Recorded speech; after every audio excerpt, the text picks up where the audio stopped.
سورۃ القلم، سورت نمبر 68۔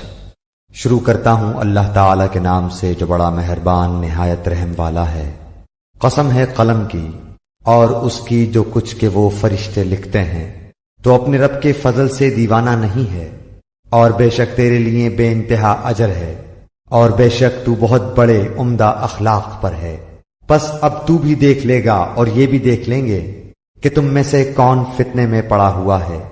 بے شک تیرا رب اپنی راہ سے بہکنے والوں کو خوب جانتا ہے، اور وہ راہ یافتہ لوگوں کو بھی بخوبی جانتا ہے۔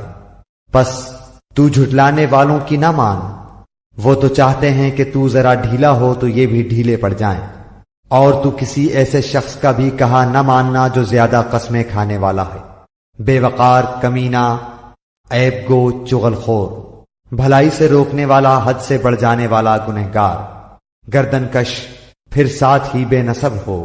اس کی سرکشی صرف اس لیے ہے کہ وہ مال والا اور بیٹوں والا ہے۔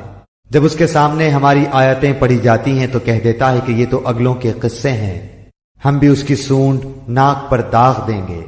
بے شک ہم نے انہیں اسی طرح آزما لیا جس طرح ہم نے باغ والوں کو آزمایا تھا، جبکہ انہوں نے قسمیں کھائیں کہ صبح ہوتے ہی اس باغ کے پھل اتار لیں گے، اور انشاءاللہ نہ کہا۔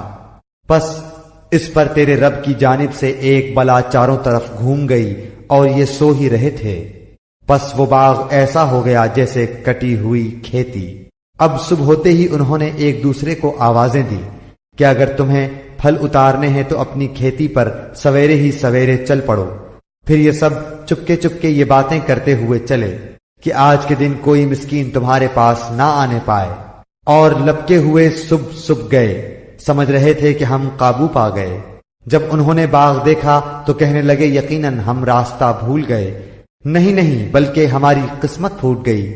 ان سب میں جو بہتر تھا اس نے کہا کہ میں تم سے نہ کہتا تھا کہ تم اللہ کی پاکیزگی کیوں بیان نہیں کرتے؟ تو سب کہنے لگے ہمارا رب پاک ہے، بے شک ہم ہی ظالم تھے۔ پھر وہ ایک دوسرے کی طرف رخ کر کے آپس میں ملامت کرنے لگے، کہنے لگے ہائے افسوس، یقیناً ہم سرکش تھے۔ کیا عجب ہے کہ ہمارا رب ہمیں اس سے بہتر بدلہ دے دے، ہم تو اب اپنے رب سے ہی آرزو رکھتے ہیں۔ یوں ہی آفت آتی ہے اور آخرت کی آفت بہت بڑی ہے، کاش انہیں سمجھ ہوتی۔ پرہیزگاروں کے لیے ان کے رب کے پاس نعمتوں والی جنتیں ہیں۔ کیا ہم مسلمانوں کو مثل گناہگاروں کے کر دیں گے؟ تمہیں کیا ہو گیا؟ کیسے فیصلے کر رہے ہو؟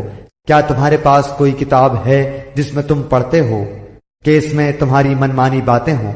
یا تم نے ہم سے کچھ قسمیں لی ہیں جو قیامت تک باقی رہیں کہ تمہارے لیے وہ سب ہے جو تم اپنی طرف سے مقرر کر لو؟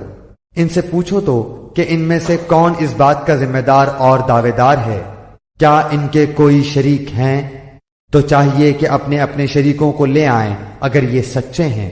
جس دن پنڈلی کھول دی جائے گی اور سجدے کے لیے بلائے جائیں گے تو سجدہ نہ کر سکیں گے، نگاہیں نیچی ہوں گی اور ان پر ذلت و خواری چھا رہی ہوگی، حالانکہ یہ سجدے کے لیے اس وقت بھی بلائے جاتے تھے جبکہ صحیح سالم تھے۔